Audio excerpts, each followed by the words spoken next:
Magandang buhay mga kabutingting. Ito yung part 2 ng ating gagawin. Pinapalitan na nung may-ari ng LCD kasi nakita nyo naman doon sa unang video na meron siyang mga spot-spot dito sa baba na mapa-mapa. Ayan. Kaya ang gusto niya palitan na ng bagong LCD. Kaya dito sa part 2, papakita ko sa inyo kung paano yung pagbabaklas ng kanyang LCD. Ayan, off natin.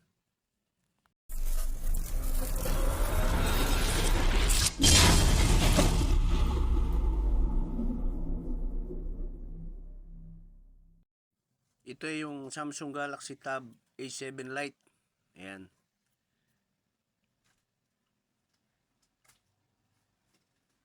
Ayan, kung natin yung password niya.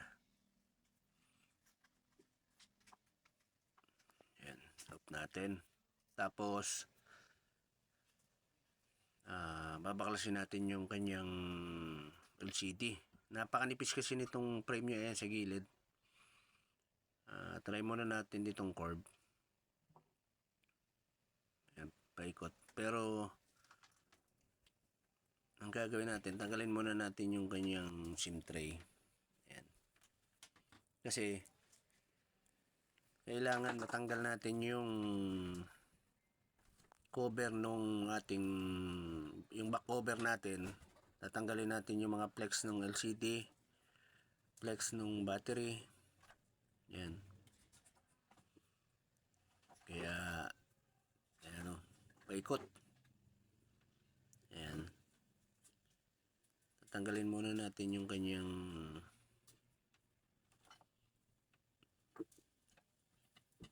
ayan, ayaw niya. Gusto niya yung manipis na manipis kasi napakanipis ng LCD nito mga kabutingting. Kaya ingat kayo. Ayan. Ayan, dumudulas oh. Ayan. Ang babaklasin muna natin yung kanyang back cover para matanggal natin yung mga tornilyo ng main board, charging board, kasi yung flex ng ating battery andun eh. Ayan.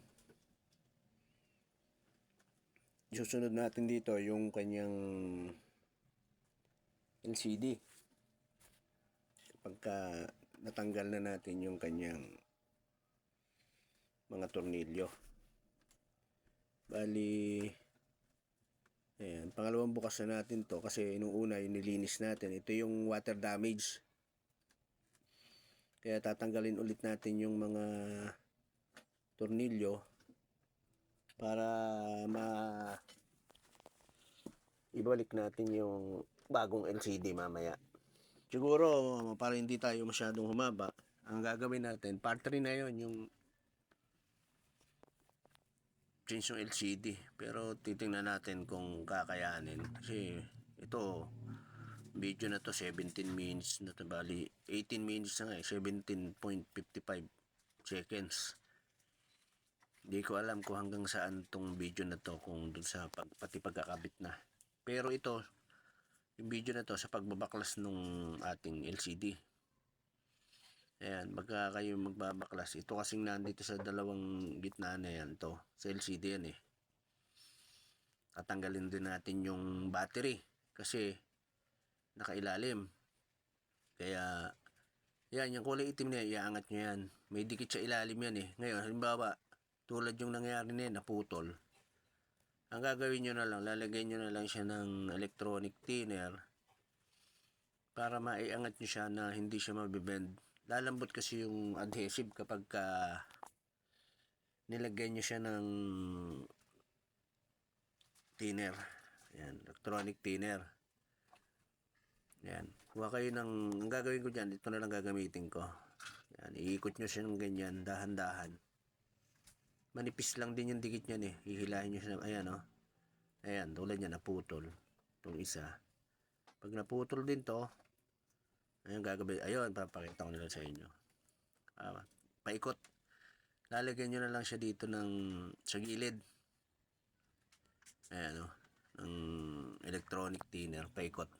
para mababad siya. Tapos ang gagawin nyo, susungkitin nyo na lang siya, sisikwatin nyo siya.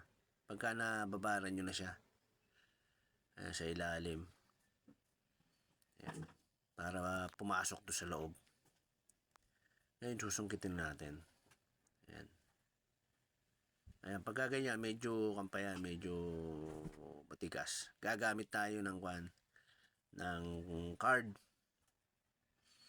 Ayan, tingnan. Tinetesting pa lang natin dyan eh. Ayan. Naalalayan ko lang doon sa ibabaw. Ayan, medyo matigas-tigas pa siya. Hindi pa nakapasok lahat. Ayan o, malambot na siya o. Yung dikit. Kaya ang gagawin natin ngayon dito, para matanggal natin, gagamit tayo ng card. Ayan o, malambot kasi yun eh. Papasok dito sa loob yan. Ganito gagawin nyo. Diba nababara na natin ng electronic thinner. Ayan. Paikot din yan. Ayan, para yung dikit. Ayan o. Ayan. Pagka sanay ka na, medyo basic na lang yan. Pero pagka sa una, syempre, mangangapa ka rin. Ayan. Basta ganyan lang gagawin nyo kapag magbabaklas kayo ng battery. Ingat lang kayo doon sa mga flex sa ilalim. Baka masikwat nyo, mapunit. Sayang naman. Halimbawa, battery lang ang papalitan nyo. Pero ito kasi LCD, kahit masira na yung lumang LCD natin, okay lang. Kasi nga, LCD naman yung papalitan natin. Kaya okay lang. Ayun o. Ayun. Walang kakupi-kupi. Diba? Ngayon, iaangat nyo to. Dito. Ayan. Tanggalin nyo to kasi merong yung LCD natin may flex dito eh. Papunta ron sa kanyang charging board. Ngayon, kailangan tanggalin, iangat nyo tong charging board cover natin. Ayan o, yan. Yan yung flex, iangat nyo rin yan. Tapos itong dalawa, angat nyo to. Dalawa yung flex ng LCD natin. Ayan o. Yan. Para matanggal natin. Ayan. Sinisilip ko lang dyan. Nakita nyo nakabakante yung video. Tinatry natin na sungkitin. Kung po pwede yung card. Pero mukhang malabo eh. Ayaw niyang pumasok dahil sobrang nipis nung ating LCD. Ayan. Original pa yung LCD nito, mga kabutingting. Kaya sobrang nipis pa siya. Ayan o. Ngayon, naghahanap tayo ng paraan. Kaya, ang ginawa ko, yan, basic din. Ininitan ko muna siya. Ayan. Tinatansya ko dyan kung okay na yung init niya. Paikot. Para lumambot din naman yung lumambot din naman yung kanyang adhesive. Kasi pagka nainitan yung adhesive niya, lumalambot siya eh. Ayan. Ayun o. Ito, paikot yan. Card din yung ginamit ko. Ayan. Dito, nakagagals ako dito. Para kung sakaling mabasag yung kanyang LCD, hindi matalsikan yung mata natin. Ayan. Medyo tagaktak pawis tayo dito sa pagbabaklas din ng LCD. Ang laki kasi. Ayan, tablet ito. Ayan. Sobrang dikit pa. Dikit siya talaga. Kaya, tiyaga. Kapag re-repair, kailangan matyaga ka. Hindi po pwedeng mainipin. Ayan. Kasi may mga unit na sobrang dikit talaga. Ultimo yung battery. Yung mga Infinix, yan. Grabe ang dikit yan. Ayan, umangat na rito sa ilalim. Ayan. Ayan o. Ayan. Pwede na natin puwersahin. Yun, sobrang nipis nung ating middle frame oh. Yun na lang natira. Yan, tatanggalin din natin yan. Mga suporta niyan eh. parang may foam sa loob. Ayan, ito yung ipapalit natin. Ito. Same siya ng LCD. Pang Samsung Galaxy Tab A7 Lite. Ayan. Pakikita ko sa inyo, makikita nyo. Ganun din. Ayun yung flex, dalawa. Bali tatlo yung sa ilalim. Ayan o. Angat nyo to. Ayan.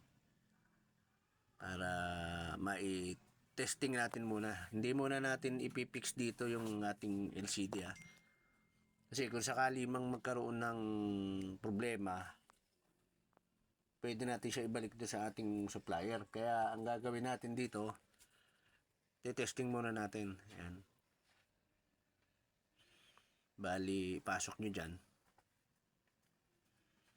Ayan. Tapos dito sa ilalim yung pang sa charging board nya. Ayan, pumasok na. Ayan. Tingnan nyo din kung lapat na lapat siya. Kasi replacement na tong ginagawa natin na to eh. Ayan. Tapos kabit natin yung flex. Doon sa, ayan, mas mahaba siya ng konti.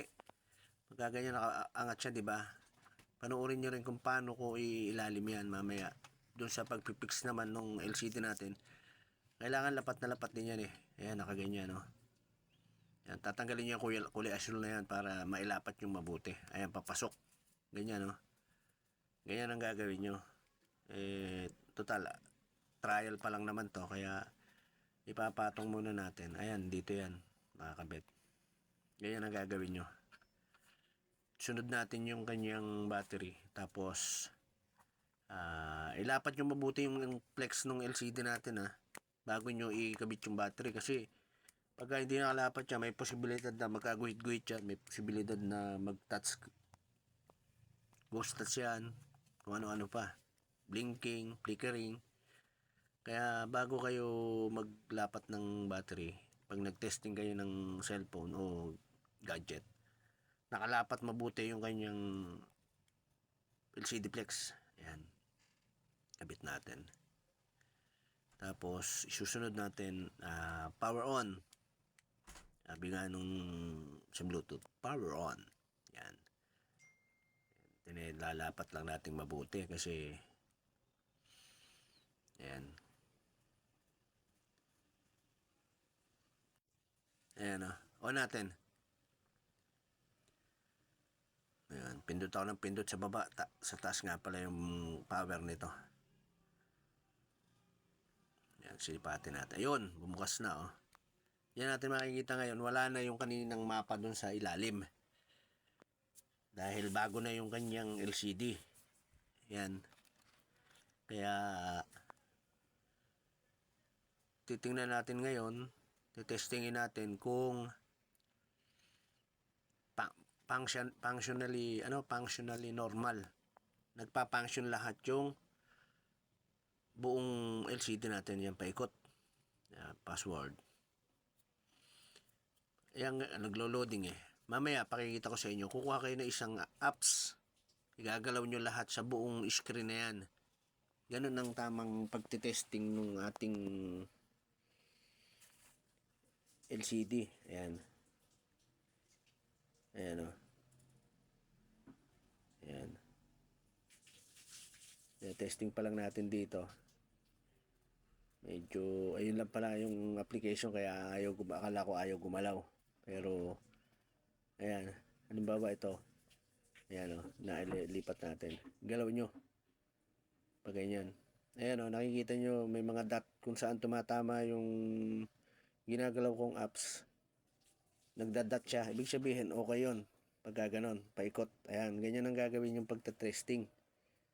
Kailangan gumagalaw siyang ganyan. Sumusunod doon sa daliri pagka ginagalaw mo siya. Ayan Ayan. Taas baba, paikot. Yan, buo yan. Kailangan hanggang gitna. Ayan Kita nyo? Yan. Okay na okay yan.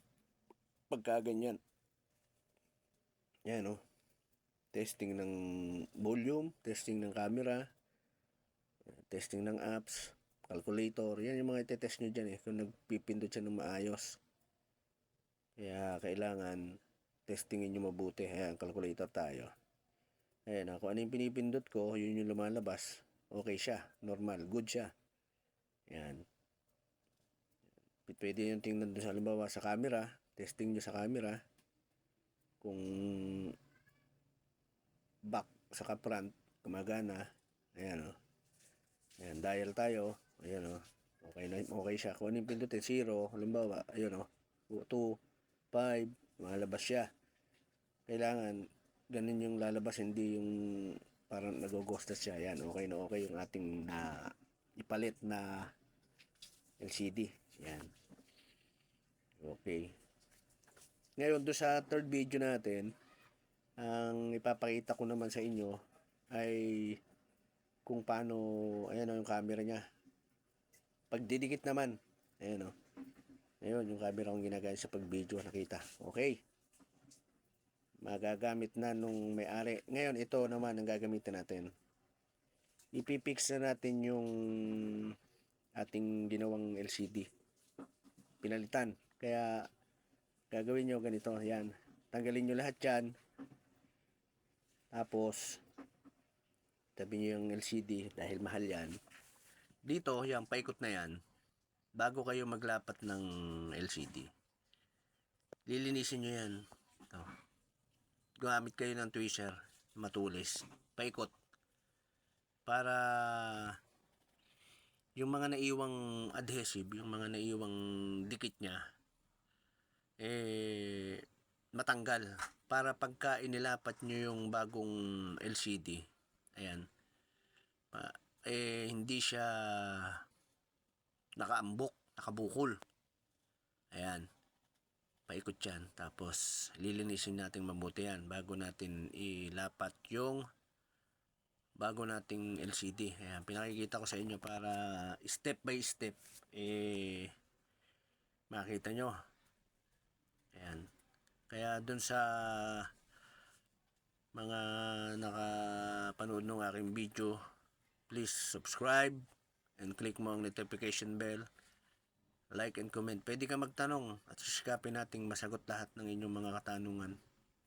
Search nyo lang sa YouTube, TikTok, Facebook, saka Instagram, Buong Butingting TV. Ayan. Shoutout doon sa mga subscribers ko. Maraming salamat sa inyong suporta. Ayan.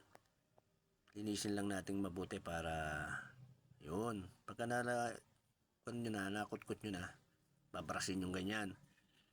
Para maging malinis siya. Ayan. Paikot din yan. Check nating mabuti.